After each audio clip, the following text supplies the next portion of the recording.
everybody, and welcome back to my channel on this Saturday morning, afternoon or evening across the world where you may be at.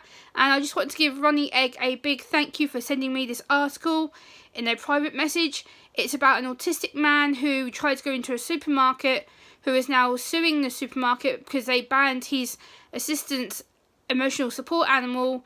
So I'm going to read the article and what it says and then give you my autistic perspective towards the end. It's from Sky News, so I will link the article down below in the video description so you can read it further for yourself, and let's get into it. Autistic man in legal battle with Sainsbury's over assistant cat ban.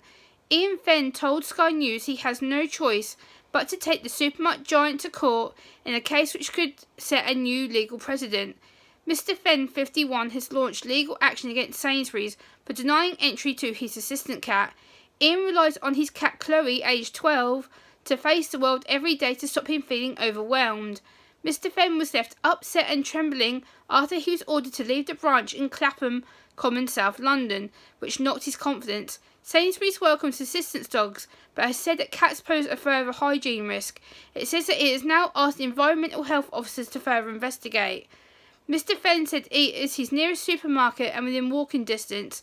This case could now set a legal precedent with ramifications for both landlords and employers who may be required to consider allowing assistance animals inside their accommodation. Mr Fenn, who was diagnosed with autism 2 years ago after struggling in busy environments, he had contacted the Sainsbury's branch via Twitter to request permission on the 12th of March this year to let them know about his autism and his assistance cat. Having previously visited other stores in Balham and in Tooting, Mr Fenn said that no one had ever caused an issue. Mr Fenn had done everything, including specialist training for his cat.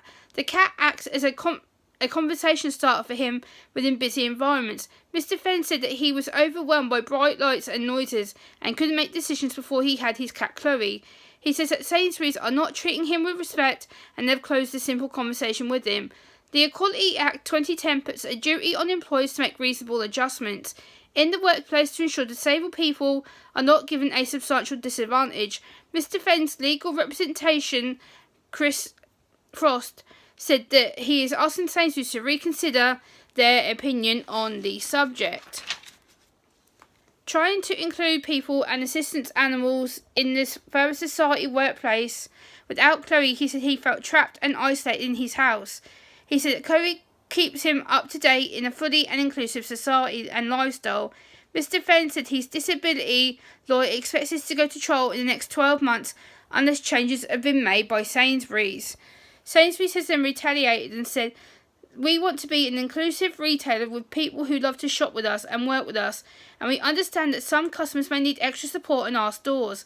At the same time, society is our highest priority in safety, and our colleagues are trained to maintain high food hygiene standards and supporting customers who choose to shop with us. They are in contact with the local environmental health team to see if there are further ways to help Mr Fenn revisit our stores and to complete hygiene further standards." So what are my thoughts as an autistic woman? To start off with, I feel this makes Sainsbury's lack real awareness, and they kind of had no acknowledging of his disability. Though he'd been in their previous stores and never had a problem with him bringing the cat, he had previously contacted the store on March 12th to explain his medical condition and the fact that he had an emotional support animal. I feel the store is in walking distance for him. He also said that the cat has regular specialist training, including regular grooming to self-present herself. I feel the store has had miscommunication with him and treated him with disrespect and knocked his confidence and self-esteem. This situation really didn't need to happen. As a result, they have knocked his confidence down and left him feeling trembling and panicked. And as a public workplace, Sainsbury's should have better reasonable adjustments in place already. If they knew he was autistic, then why didn't they offer him a time slot during the autism shopping events that they have once a month and let Mr Fenn bring his cat to that so that he could shop in private and in the quiet without all the noise and associated situations? And why didn't they invite Mr Fenn back to Sainsbury's to do a personal lived experience training about autism and help them adjust their store and train their colleagues in how to deal with autistic people and people with mental health issues? This again would stop another miscommunication with other people such as myself who choose to shop in public or who may bring someone with them, so these kind of situations never happen. But yeah, I just don't agree with what happened. I think he was treated with utmost disrespect.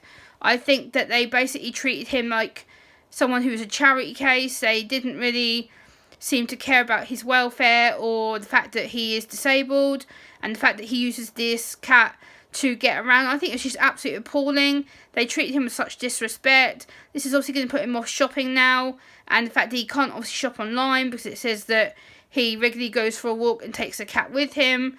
So again, this is just part discrimination and part of lack of disability training, and clearly they need to undertake further research in how to minimise this happening again to somebody else.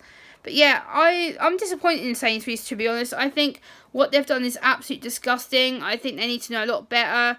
They need to go on a training course or get someone else involved. I understand, obviously, that the supermarket is a food place, it's a workplace, they have people touching food, being around food. I can understand the concerns about cat hair or dog hair or any of that kind of stuff. Yes, of course, if you're going to have assistance dogs going in there, then yes, that poses a hygiene risk as well. So what's the difference between a cat and dog for me? It's no different. They're still the same animal.